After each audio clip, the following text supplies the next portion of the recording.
Hey TubeUbers. This video is going to be about, I'm not sure if I'll be doing a series of these or not, but just some of my favorite horror franchises that have either lasted throughout the years or that have, started off strong and kind of gotten weaker over the years and now they're just basically unwatchable. Kind of like the Hellraiser films. But I figured I would start with probably one of the first, within the top 10 horror movies I ever saw. And that is the Texas Chainsaw Massacre. Can you see that? Kinda, sorta. It's a weird cover. Really reflective. Maybe this side's better. Fresh after 30 years. This is the Pioneer Special Edition. Of course, most of you by now know, this is Tobe Hooper.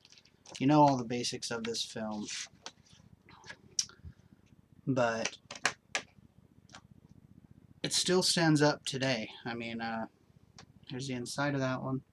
It still stands up today for the realisticness of it. It's just a nasty, gritty, grainy, dirty little film that, you get done watching it, you kind of feel dirty. That's the one version I have, and then I have the 2-disc Steelbook edition that Dark Sky Films put out. This here has the new high-definition transfer, some audio commentaries. Of course, Gunnar Hansen's on one of the audio commentaries. He plays Leatherface, if you didn't know that. You get a nice documentary, a couple different documentaries, actually. You get a tour of the Texas Chainsaw Massacre house with Gunnar Hansen, blooper reel, deleted scenes, outtakes. Fun stuff right here. Nothing super special inside. Some nice discs. The family sitting down to a nice dinner down here. But this to me, is easily just in the top 10 horror films of all time. I mean, come on. It's just a great film. Tobe Hooper went on to do other things, but nothing that matched the quality of Texas Chainsaw Massacre. And then, of course, part 2 with Dennis Hopper, who obviously wants nothing to do with this film anymore.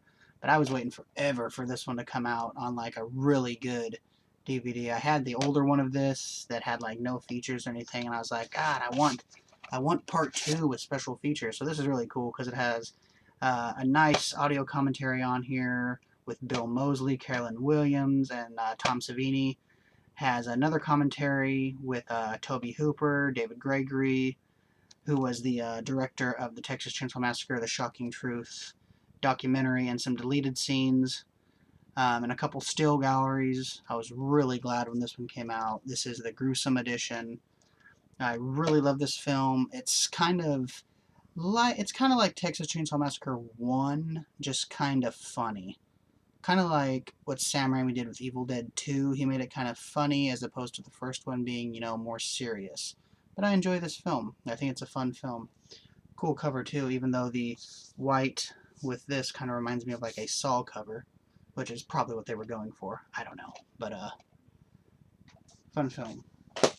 And actually the last one that I own in the Texas Chainsaw Massacre franchise, I like 3 well enough. I cannot stand The Next Generation, the one with Matthew McConaughey and Renee Zellweger. I don't even want to... no. But it's this one right here. This was the remake, directed by Marcus Nispel. Of course, with Jessica Biel, Jonathan Tucker, Erica Larson, Mike Vogel, Eric Belfour, and of course Arlie Ermey, who's always fun in films. He was in The Frighteners and such. This comes with a little metal tin cover. Throw it. Slice somebody up, I suppose. But I was really surprised that I liked this because it was just at the time when remakes were starting to come out more than they were usually. This one opens up like this to look like a saw blade. As you can see, pretty cool. Little evidence thing you get. But I heard about this and I was just like, no, no, no, no, no, no, no, no. Don't do a remake of Texas Chainsaw, please. And I went and saw it, and I walked out with a smile on my face. I was like, that was well done. It wasn't toned down or anything, you know, it was rated R. It wasn't some PG-13 bullshit that they did so little kids could get in to go see it. You know, it was a real gritty, dirty film. And I really, really liked it. That's why I still own it. It's kind of like Dawn of the Dead remake. That's really, really good. You should own it. This is another one I think you should own. It doesn't take nothing away from the original, you know. It definitely pays tribute to it. This isn't dumbed down or anything. The gore's not dumbed down, you know. It's really good stuff. And this is a really good DVD. You have a deleted scenes documentary. You have a comprehensive feature-length documentary about the making of this. And you have a really good documentary about Ed Gein called The Ghoul of Plainfield. Of course, Ed Gein is the real-life serial killer that inspired the Leatherface character because he wears the flesh. Also, Silence of the Lambs, Psycho. Ed Gein inspired tons of horror films. But this is a really good special edition here. Really, really cool special features. I also didn't mind like the sequel, I guess pseudo-sequel to that one, which was a Texas Chainsaw Massacre: The Beginning, which once again had Arlie Ermy in it. Just had a different cast of other characters. I think Jordana Brewster was in it from the Fast and the Furious movies. But I didn't mind that. I don't own that one, just because I don't think there's nothing super special about it. And the newest one that came out in theaters, I've never seen it. I don't think I will, because I hear it's kind of an atrocity, but it might be one of those films that if it's on like HBO or Stars or something like that, I might watch it just to see Leatherface, just because I think he's such a good character. They're talking about making the Texas Chainsaw Massacre kind of like a Saw, and I guess a Paranormal Activity, more so Saw though, of releasing one every single year around Halloween.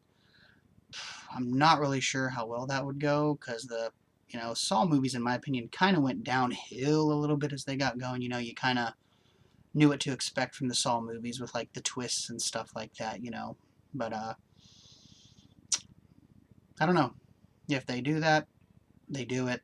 I don't think I'll go see any of them in theaters, but it doesn't mean I won't catch them at some time. So yeah, that's this video here on the Texas Chainsaw Massacre franchise. Surely, if you're a fan of horror, you've seen this movie in some way or another, whether it's the remake, whether it's the original, whether it's this version or that version. I'm sure you've all seen them in some form or another. But really cool film. Any of these four that are in front of you here, watch it. You'll enjoy it. If you want to laugh a little bit more, you know, see that one. Still has some good gore and some fun stuff in it. Nothing's taken away by anything in this film. I still really like it. You know, check these out. I'm sure there's various other versions of this floating around out there somewhere. But, yeah, that's my take on that. Let me know what you think. Maybe a video response, subscribe, comment, let me know. Thanks for watching. Keep it sleazy, San Diego. Oh, Anchorman opens soon. Good. Cheers.